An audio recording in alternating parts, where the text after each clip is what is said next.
Hey there, welcome to part 2 of this business building series, The Why, What, and How of Being a Wildly Successful Coach. I'm Meg Rentschler, the host of the Star Coach Show, and I'm providing this bonus series with my friend Sue Schöning because we are both absolutely committed to helping coaches thrive, bring their work into the world, and get the obstacles out of the way that are keeping you from having the income and the impact that you really desire. So in part 1, we dove into the why. Why is it critical to have an online presence? And what does that do for you as a business owner here in the 2020s? Now, in part 2, we are going to challenge you to explore the what. What are some of the common problems that coaches are facing right now? What do we need to be thinking about regarding how we're engaging with our clients and what we're offering our clients? Are we stuck in a pattern that's not serving us? And do we need to begin to think creatively about all the different things that we can offer clients to extend their life with us as a client, as well as give them the kind of support, resources, and ability to reach the goals that are important to them? So today, with my guest, Sue Schöning, who is a coach herself, she has been coaching and offering these services to both business owners, sports stars, many different people in her client base, as well as coaches. And where her work with coaches really began is when she began to partner with her husband, Franz, in Coach Automator. Coach Automator is an online client management system. It allows us to do some of the very things that we're talking about. So it was a no-brainer for me to partner with Sue for this series because she's got the technical that maybe is not my forte, to be able to think like a business owner while we're acting like a coach and have the ability to put things in place to do that. So in our discussion today, Sue and I are going to explore the what, your marketing mojo. And then we are going to invite you into the third part of our series, the how. We want you to not just understand the why and the what of being a successful, wildly successful coach, but we actually want you to do it, which means that you need to understand the how. So at the end of this video, we're going to be inviting you to opt into our free webinar that's going to dive into the how and create a path forward so that this next year can be your best year ever. So let's dive into part 2 of this business building series, The What, Your Marketing Mojo, with Sue Schöning.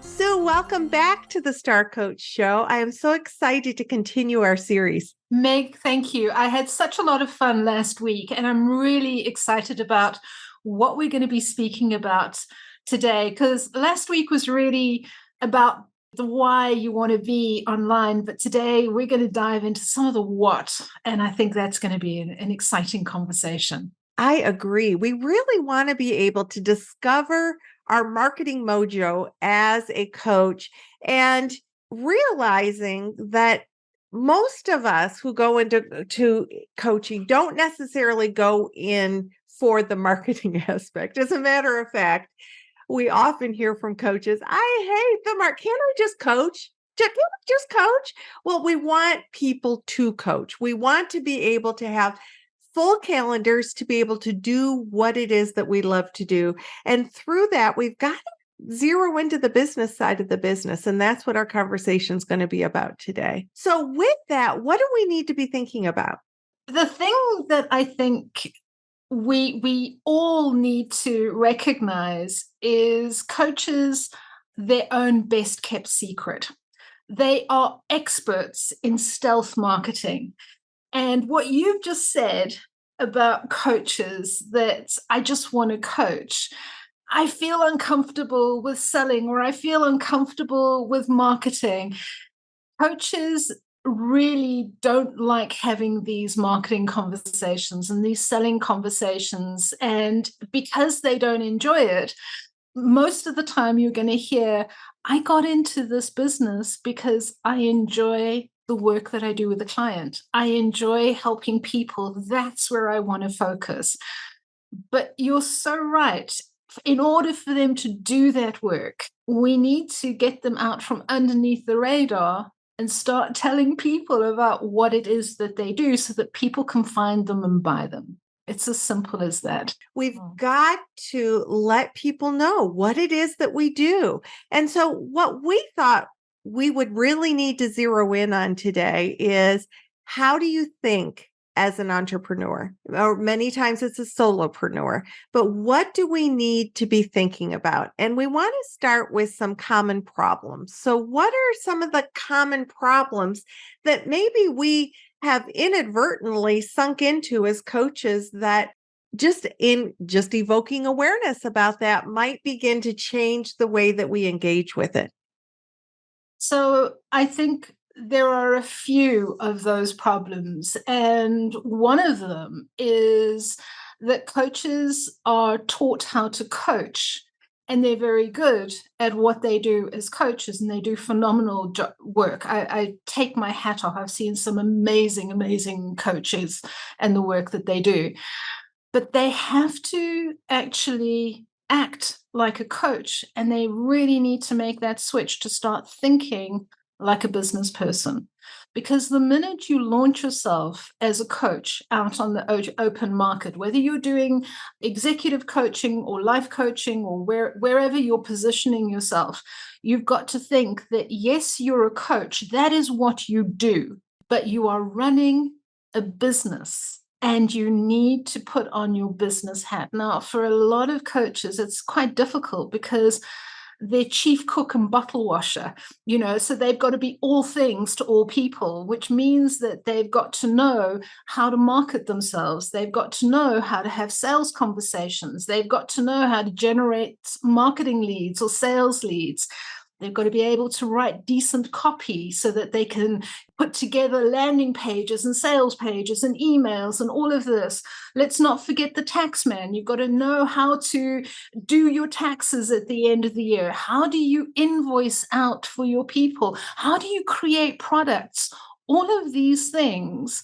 The other aspect, it's not just the coaching that we're doing with the client, which might be top notch. Where we fall down is everything else that we might not necessarily be focusing on, or we might not necessarily know what to do. There are a lot of coaches who come out of corporate, who've been in a corporate setting where there's just like departments that take care of. Right. Like, send that to billing, send that to accounts receivable, whatever. Yeah. So to actually get into that mindset of the business processes of what I need to take care of, and then the marketing plans of what I need to put in. And now you tell me I've got to have sales conversations on top of this. It's no wonder that it becomes an intimidating space for a lot of coaches. So I think these are common problems, and to reassure ourselves that it's not just you that might be struggling. It's a common problem for most coaches. Why?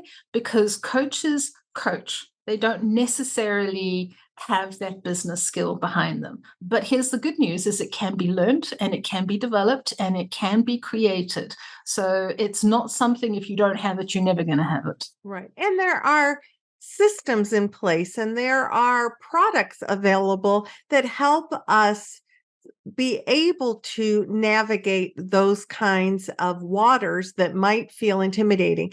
To Sue's point, we get that you might be intimidated. What we definitely hope and want to challenge you is that it doesn't stop you in your tracks, because what I have seen and what breaks my heart is when coaches get so caught up in the swirl of, I don't know how to do the business of the business.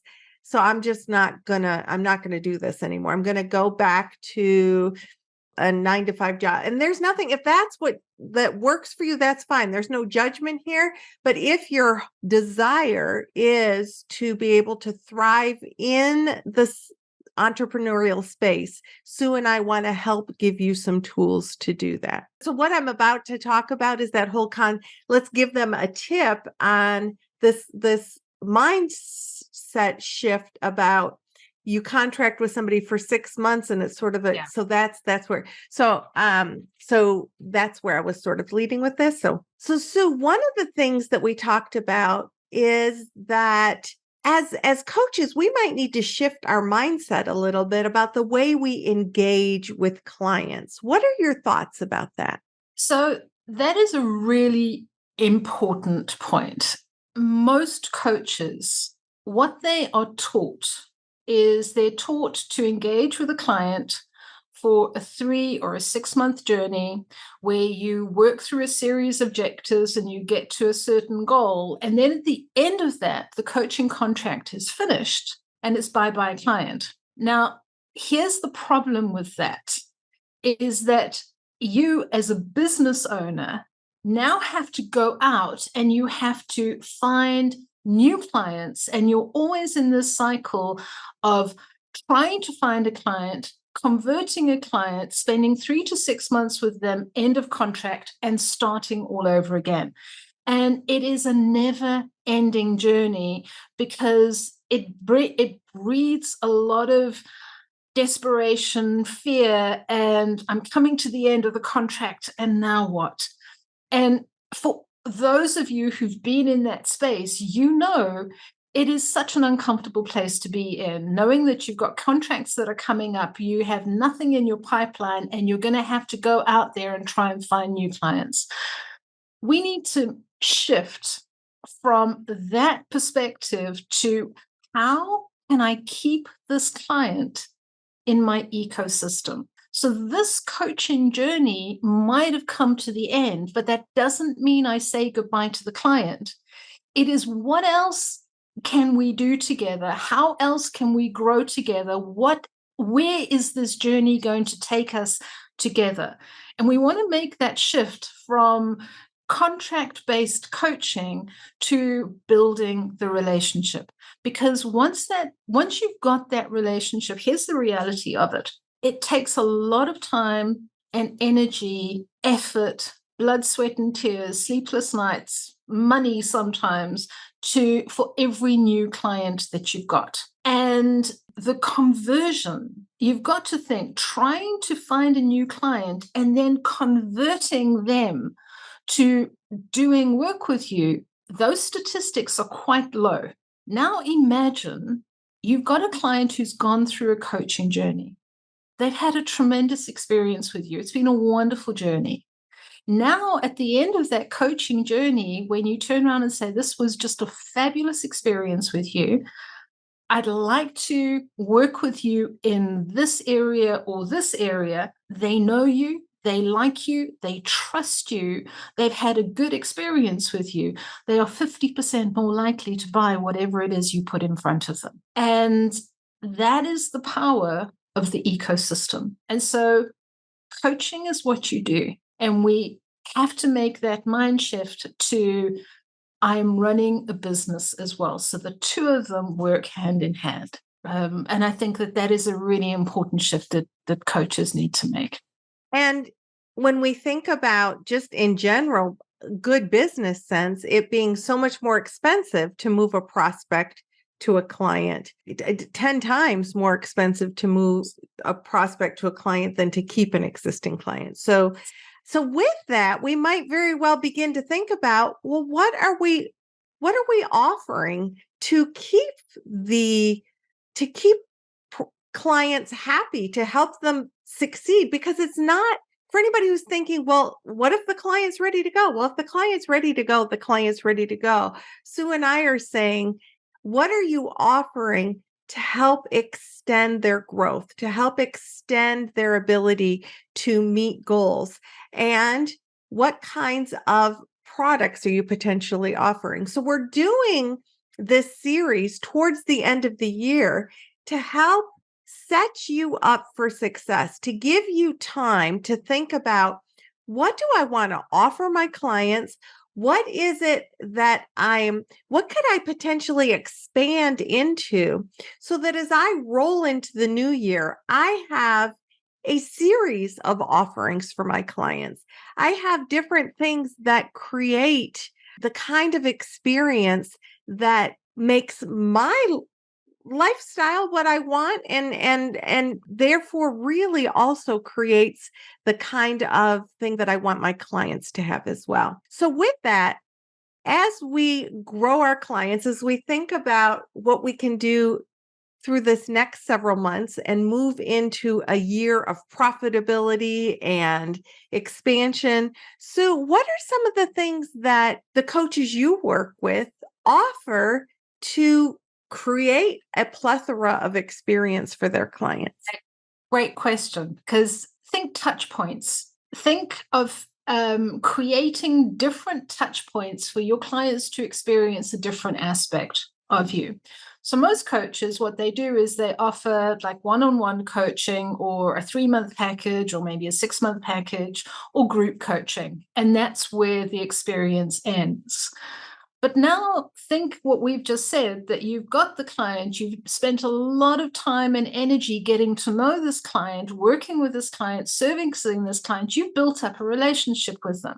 So here are some of the things that you can do in no particular order. Remember, I said in our last episode that most coaches I know have got so much wisdom, so much knowledge.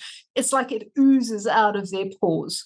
You talk to most coaches, and if you ask somebody, what would you write about? They immediately know they've got a host of topics that they could write about, talk about, teach about, have group coaching about. They've just got all of this wisdom. So what I would say to you is sit down and really think about, what wisdom do you have? And don't be humble, be real. This is not about hiding your skill set. It's about owning your skill set. What is it that I'm really good at? And we spoke last week about the hero's journey. What is it I'm really good at? And what is it that I know that I can add value in? The second thing I would say is, so what is your medium? Are you really good on camera? And you're really good, speaking on video and speaking on camera? If you're really good on camera, what about doing things like webinars, like doing summits, like doing online courses? What about doing things where you are having workshops where you're working with people because you're good at creating this space on camera? If that is a strength of yours and speaking is a strength of yours, how can you use that? Online courses is a brilliant way of doing it. And I'm going to come back to that point just now. Workshops is a brilliant way of doing it. Having a webinar, having a seminar, doing a summit, doing a podcast. How can you give your client an added touch point to you? If camera work is not your thing, and this is not about, oh, I suck on camera and I can't possibly do this. It's about owning your skill set. Maybe you are better when it comes to writing, and maybe you're really, really good at writing. So what about writing an ebook, or writing a workbook, or writing a guide that you can put out, and you can put a price to it, that now you can put up on your website, or you can market, or you can put out there where people can buy you, and it becomes an evergreen product. And what people are doing is they're buying what it is you're writing. So think workbooks, think ebooks, think PDF guides, think anything where you are writing about something. And here's the reason being, is that people consume information differently. Some people all they want to do is they want to go on webinars. Some people just don't want to go on webinars. They want to read. They want to read about it. Don't put me in front of a group I'm going to do it by myself. You will attract your audience that is comfortable with your way of working. So don't try and be something that you're not. Work to your strengths. So again, here the ebooks is a very good way, because what you're doing is you're actually showcasing your talents. And that might actually be the end to people building know, like, and trust value with you. So it might be that that is the way that they entree into work with you, by first starting with your online product. The other thing that I want to add, looking through that lens that Sue has started to build for us, is maybe you're sitting here saying, but I really love one-on-one work with people. So maybe you build in some VIP days where you offer a client, our 6-month engagement is ending let's apply a little bit of what you're doing. And in a month, would you like to do a VIP day with me and spend a full day sort of focused on your goals, focused on what's happening? Maybe you build retreats in because you love that togetherness. And yet that is a new experience. Okay, go from working with me one-on-one to let's do a retreat to an exotic location. I've got a couple episodes about how to do retreats with your clients. So all of these things are, how are you creatively thinking about what else can I offer to my clients that enhances the value, helps their continual growth and development, and keeps them in my system? That's exactly it. And what you've just said about retreats, imagine you've just finished coaching engagements over the last couple of months around similar topics. Again, the power of niching around similar topics. And you know that you've got 10 people or 15 people who've just finished their coaching engagements with you. So you have a special weekend, or you have a very focused on-site day that you bring these people together, and you have a very focused agenda. So now they're experiencing you in a different way, and you're connecting with them a different way. VIP days are brilliant. They really are, whether you do them in person or whether you do them virtually, because what the client feels after every VIP day, when you speak to the client, they feel so nurtured. Why? Because you spent the entire day with them, whether it's a day or a morning, however you structure it. VIP days are brilliant. If your audience is different and you've got a different skill set, what assessment tools can you take them through? Especially if you're in the realm of executive coaching, what kind of assessment tools can you take them through?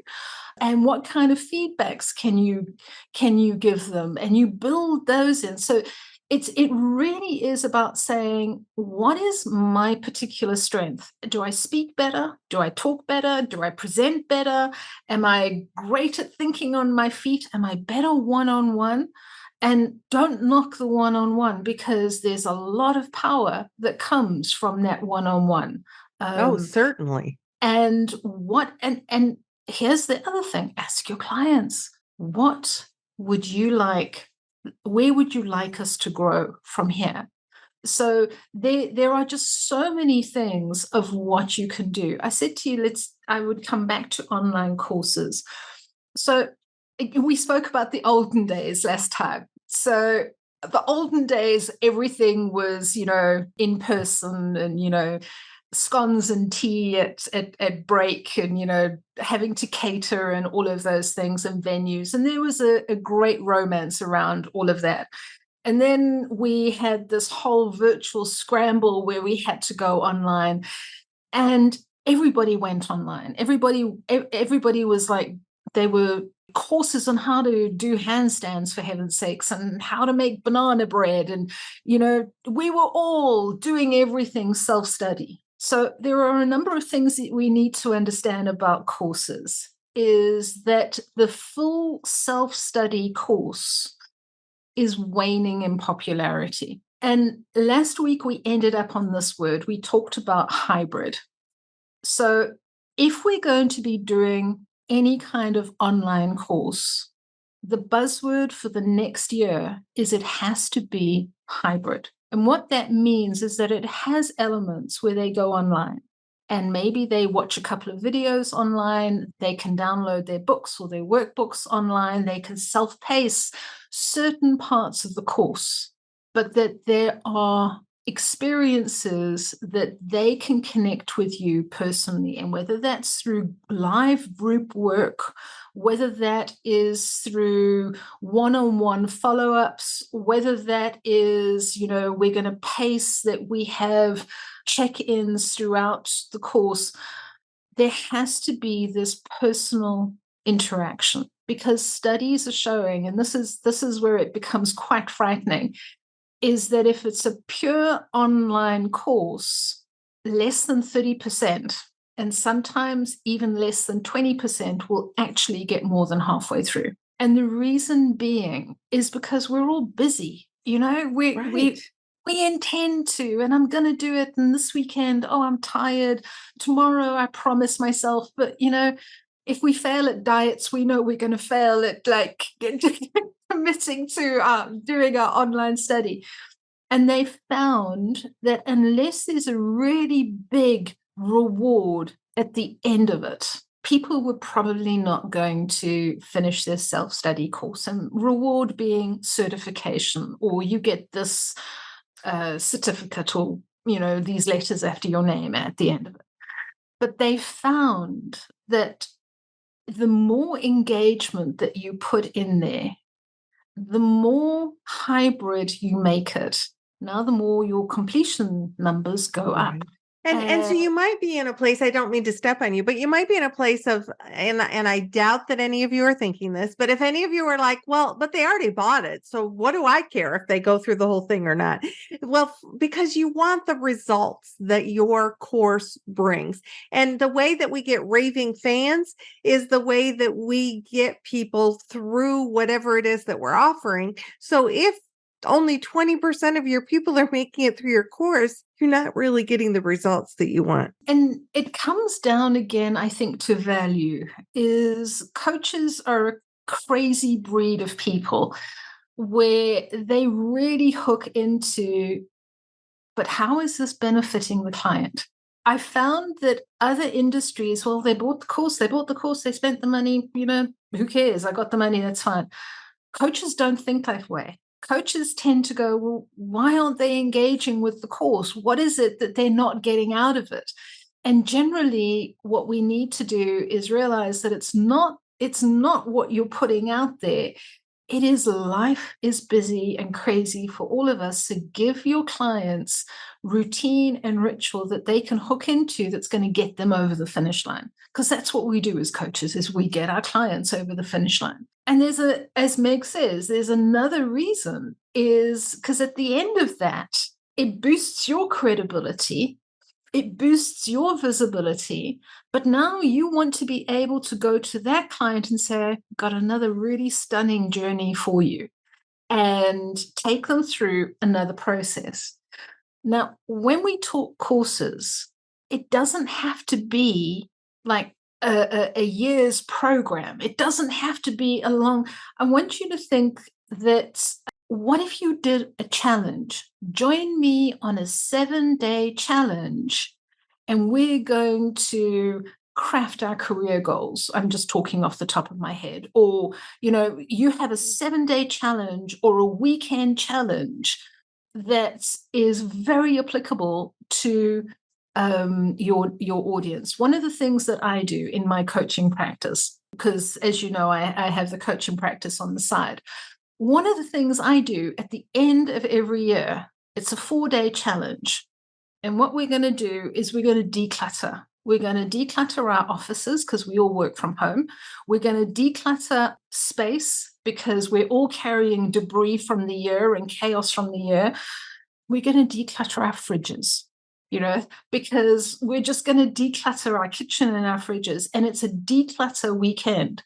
It sells out every year. It is one of my perennial bestsellers. It's a 4-day weekend that I put together 5 years ago, and it's the same information that goes out. That is 4 days.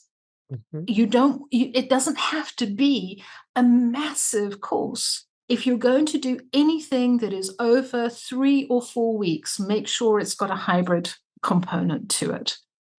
Because there's that accountability factor too. So Right. if I know that we're going to have a live call to go over week one's content, then I want to show up to that knowing what we're talking about. It's part of what I've paid for, and I want to be able to participate in that. So that Yeah. part of coaching is that accountability factor as well. And that hybrid is so important. And then there's that connection piece again to that. And I think so. And then once you've got a few of these, for those of you who have got bigger databases and bigger audiences, now you start thinking membership. Now you start thinking subscription services. Now you start thinking of all the resources that you've got that you can give to an exclusive membership. You don't start off your journey with membership. Membership is something that we evolve to once our audience have had a good experience with us and they trust us and they've now become part of our forever fans, that whatever it is we put out, they just want to read and they want to listen to. Right. So membership sites is a great way of keeping your client re-engaging and building up now a community. Everything else that we've spoken about is about getting you into a space where you become an authority and you remain that authority with your client. But when you start getting into things like your membership sites, now you can start adding in your retreats, and now you can, special events and, special resources just for this. And now you've really got them in your ecosystem. So it's not just the one-on-one coaching. It's not just the 3-month or the 6-month coaching contract and then it's finished.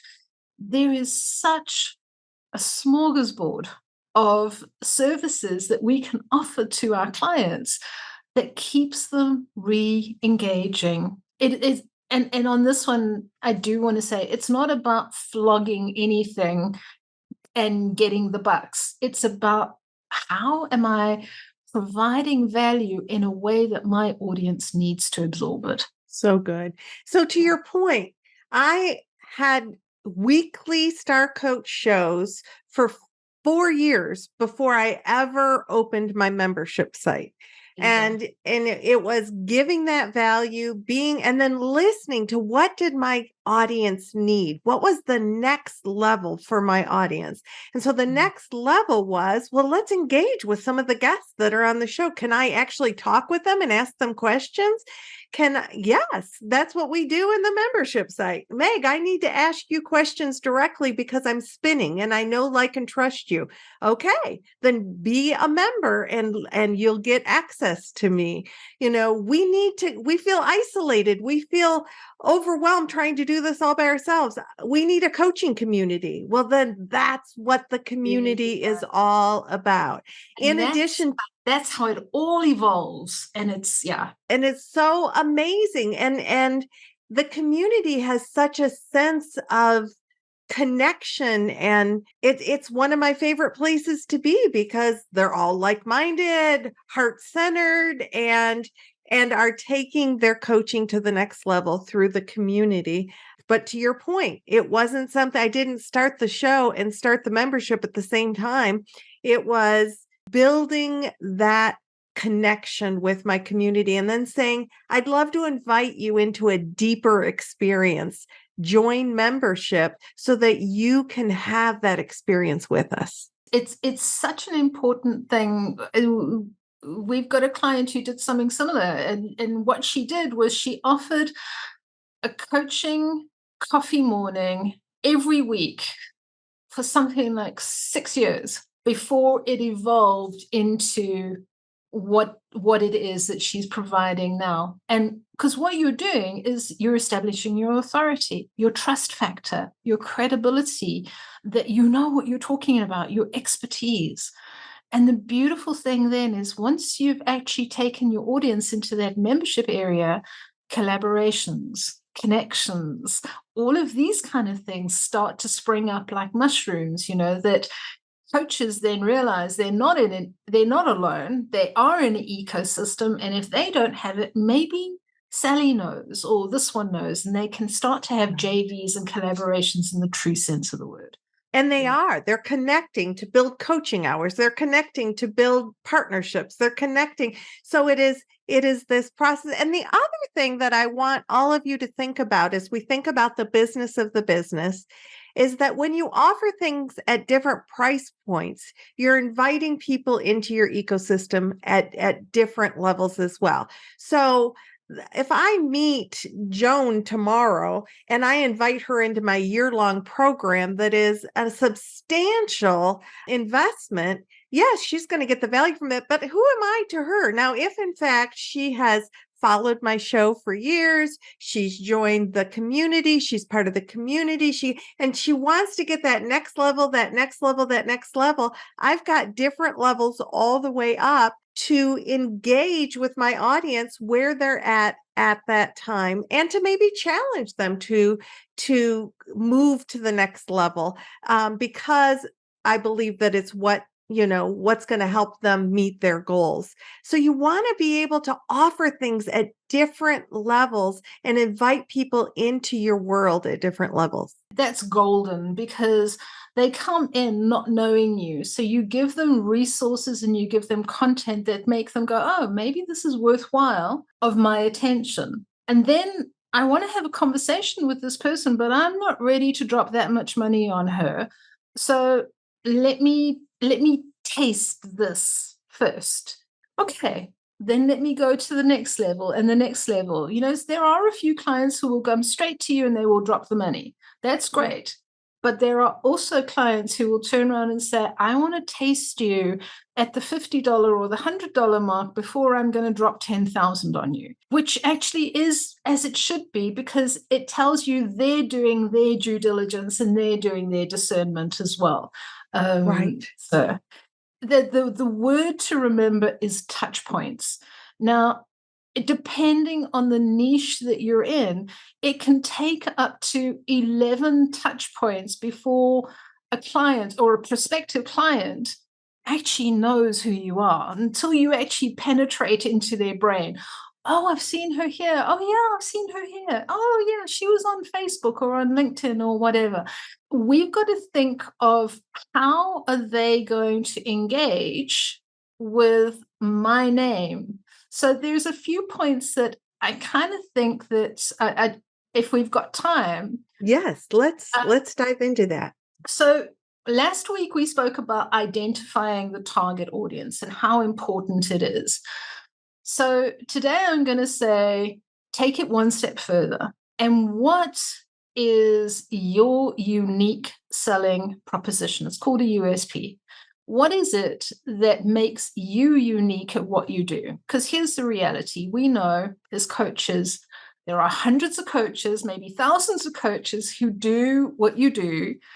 How are you going to stand out? Which is why I say talk to your strengths. Don't try to do what everybody else is doing. Talk to your strengths. What is your unique factor about what it is that you want to put out there, and and how you're putting that out? So again, coming back to the importance of that target audience. Now we're talking about, what is it that I do and what is my USP? It is really important that we don't just take a splatter gun, throw spaghetti at the wall and see what sticks. As we're coming up for the end of the year, is to sit back and say, okay, how would I like to plan my journey as I go through this next year? And to plan and to have a goal in mind. Where do I want to be next year this time? Who do I want to be speaking with? Who do I want to be working with? What is the kind of work that I want to do? I'm doing this at the moment. Where do I want to take it? Where do I want to grow my audience to? Where do I want to take them? What do I want to be doing? How much money do I want to be earning? Having these important conversations with ourselves, to be in a space where we ask ourselves, so what is it that I'm really good at? And where do I know I hold myself back? Because like anything, if we can get it out of here and we can get it into our awareness, now we can start working with it. Where is it that I know I hold myself back? And a lot of coaches will turn around and say, I hate having that sales conversation. I hate actually asking for the deal. I feel like a used car salesman. I feel sleazy. So we have to craft that sales conversation. People cannot buy if you don't give them something to buy. So And confused minds don't buy. Yeah. And if they don't know that it's there, you know, it's a bit like looking for a black cat in a dark room. You know, you're never going to find it. It's that kind of thing. And so we need to craft that sales conversation. And I'm sure you've heard it 100 times before, but have that pitch ready so that when somebody says, so what do you do? It's not fumbling, oh, I'm a coach, that you've got a very clear, this is what I do, this is how I do it, this is who I do it for. And you can go straight into conversations, open-ended conversations at the end of it so that you end up in a dialogue with the person. Sales doesn't have to be sleazy. And I know we kind of like we all pull away from the hard sell, buy me now. And are you stupid? You haven't bought me yet. And one of the worst campaigns I ever received was a guy sent me unsolicited some content. And I can't even remember what the content was about, but he sent it to me unsolicited. And the week later, he sent me another one. And the third week was a call to action, which was buy me. And then there was, you haven't bought me yet. I don't understand why you haven't bought me. And then there is, are you stupid? You're not buying me.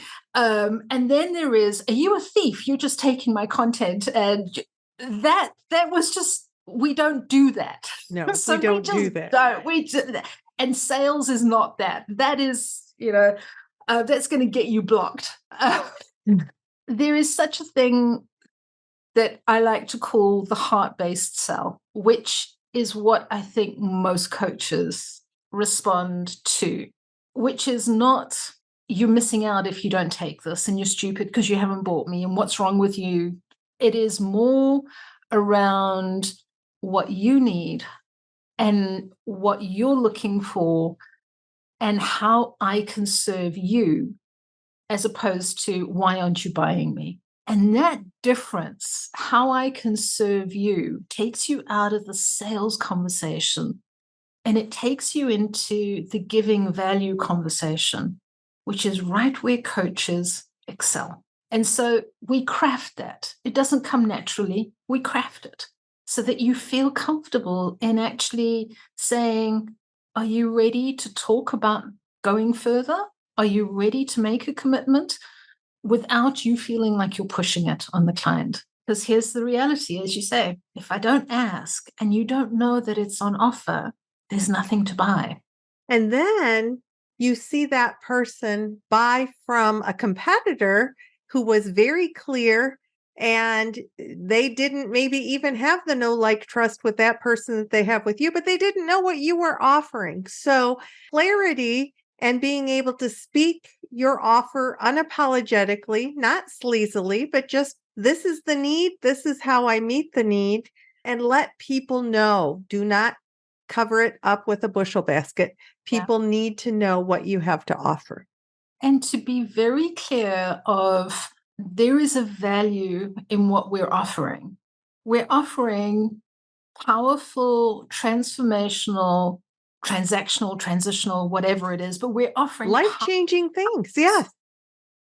And you know that when you undersell yourself, you don't bring your best self to the coaching engagement. So it is in your best interest and it's in your client's best interest to sell yourself at the value that you feel comfortable with, because then you know you're going to show up to your very best level. So it really is about having that crafting that sales conversation so that you know what you offer and you know when to offer it. But to really be in that space where you're very clear, and I keep coming back to the niche, why is it important? Your branding and your positioning falls off that. Your USP falls off that. All your marketing material is going to fall off that. The offers that you're going to put together, the goals that you're going to craft for your clients to reach falls off that. Everything falls from that point. So that then you're in a space where you put it in front of the client and it's easy for them to make that decision. So good. And so we are going to dive into how to get out of our head, quit spinning around this chatter that happens that gets in our way when we're trying to sell ourselves or sell our, because really what we're selling is the transformation. And I think what we end up getting wrapped around is that I'm selling myself. What we're really selling is an opportunity for our clients. And so we've looked at the why in last week's. Today we talked about the what. What is it that we really need to think about? What do we maybe need to think about differently? And this next time we're going to zero in on the how. We're going to zero in on both the how to shift mindset as well as how. How do we do this? Give me a tool or give me like an understanding of, you keep telling me to do these things and I'm not sure how to do them. And Sue and I know how important it is for you to both have the mindset, the mind shift change, as well as understanding the how. And so we invite you into our next discussion about that. So as we wrap up this conversation, anything that we've left on the table? Okay, CPR. My last words on this topic. Remember your CPR. Okay, so I want you to really sit down and think about how can you connect with the target audience that you have decided you're going to go for, what it is that you can connect with them. Can you connect with them over social media? Can you connect over email? So we want to look at what it is we need to do to take the conversation to them. The second thing that you want to focus on is, what products do we have? I know I do this, coaching contract, or I do a coaching one-on-one.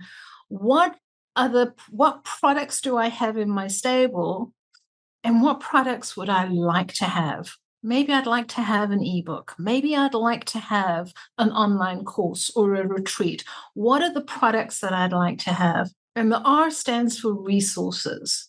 What resources do I have right now, or that I could create easily, whether it's a video, whether it's a webinar, whether it's a PDF, whether it's like a short little, ebook, whatever it is, but what kind of resources could I create almost effortlessly with a little bit of thinking and a little bit of time that I could maybe tie into a product, and it can become part of a product, or it could become a product on its own. So as we're coming up for the end of the year and we're thinking about what it is we're going to do next year, what is my CPR? How am I going to connect? What is the conversation I want to have? What is I going to communicate to them? What are the products that I'd like to actually put on the table for this year coming? And what is the resources that I already have or that I can create effortlessly that can help me move that down the line? So good. I cannot wait to have our next discussion as we really dive into how to get out of our head and what are the tools available to help us move forward so that this next year is not just an okay year. This next year is this is exactly what I've been working toward. This was what my vision was. You can make this happen, and we want to help you make it happen. So join us for our next discussion. Thanks so much, Sue. It's been a blast. Thank you so much. As you said, I could talk about this until the cows come home. So thank you for allowing me to do so. Thanks for having the discussion with me. So there you have it. We have given you so much information to think about. What are the problems I need to avoid? And what are the things I need to create? And how do I need to be thinking differently to make those things happen? And I am so hopeful that you are just chomping at the bit, ready to go for the how. Meg, I understand the why now. I watched part 1. I get the what. I watched part 2. And now I am eager to understand, how do I do this? How do I make it happen? And is it doable, or is it going to like knock me into swirls and make me so frustrated that I can't do it? No, this is doable. And we are going to show you the how in our live webinar on Friday, September 29th at 1 p.m. Eastern Time. That's 1 p.m. New York time on September 29th. I'd love for you to opt into that webinar with us. It's free. We just need to know that you're coming. So it's a bit like an RSVP. Opt into the webinar at the link next to this video and be ready to explore, how do I do this? What are the tools that I need to make this happen? Because I understand the why, I understand the what, but I'm not exactly sure how to do it. We are going to help you know how to do it. So join our webinar, and I look forward to helping you thrive and become a wildly successful coach. Until then, this is Meg Rentschler wishing you the very best for your coaching success.